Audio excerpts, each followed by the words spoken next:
Ronnie, Chris and Martin stopped by on Friday the 9th of July. They were on their way to getting his bus repaired.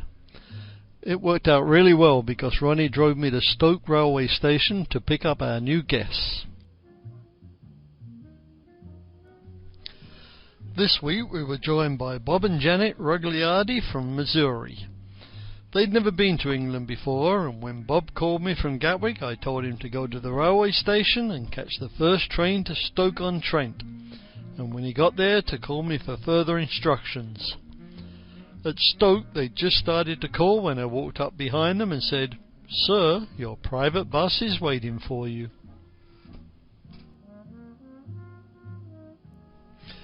They arrived around 4 p.m. and the Flint Mill was still open, so they got to see inside it. Afterwards we strolled down to the Red Lion for dinner and had a nice piece of gammon, steak and egg. In the evening we settled in to enjoy the company of our new guests.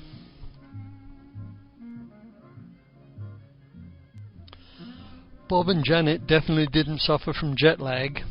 They were up bright and early and ready to get going to enjoy their canal experience. The Caldon, especially the upper part, is another very scenic canal, and as you can see, gets quite narrow in parts. Actually, we're on the River Churnet, because at Consul Forge the canal and river share a common course for a short distance. Bob's taken us under Consul Forge's little railway station on our way to the terminus at Froghall. We were too high to go through Froghall Tunnel, so we walked through it to the terminus. After looking around a bit, we started our return journey down the Caldon.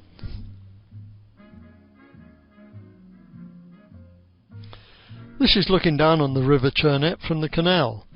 Not far from here we had a very interesting mooring. It was alongside a tree that was laid across the top of the weir. After making sure that we were tied off securely, we headed off to the Black Lion for another good pub meal. And once again it was gammon and eggs. Bob and Janet couldn't get over the fact that just about everyone had brought their dogs into the pub and that they were all so well behaved.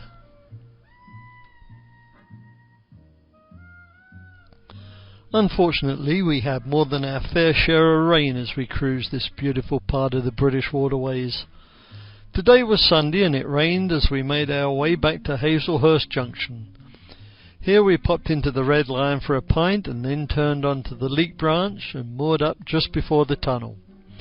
As you can see, it was a nice rural spot and the sun shone on us.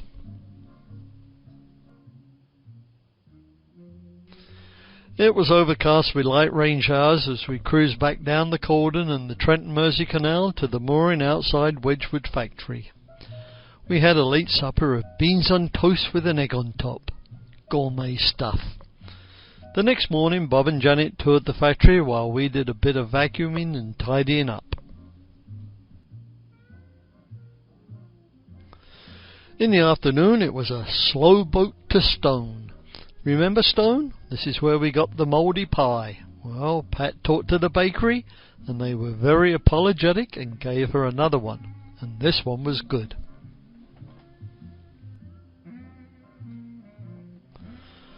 Most of the shops were closed when we got to Stone, so we picked up some fish and chips and once again had dinner on board. The next morning we got up early and walked into town to do the laundry. That's not so bad when there's 4 of us carrying the load. We spent most of the morning strolling around town, picked up some groceries, and Pat bought a milk jug and some wine glasses from a little antique shop. We had lunch at the Crown before cruising the 10 miles and 4 locks down to Great Haywood. Once again we moored in Tixall Wide.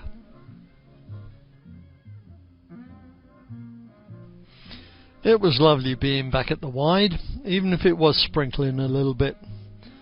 There were lots of fishermen, and one of them caught this 17-pound pike.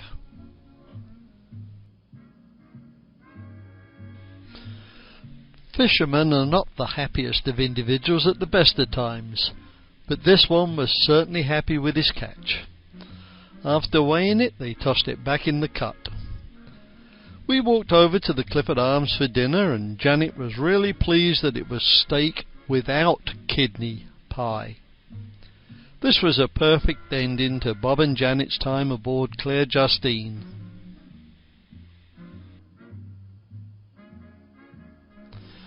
The next morning we moved around the corner to Anglo-Welsh Marina, where Bob and Janet bid us farewell.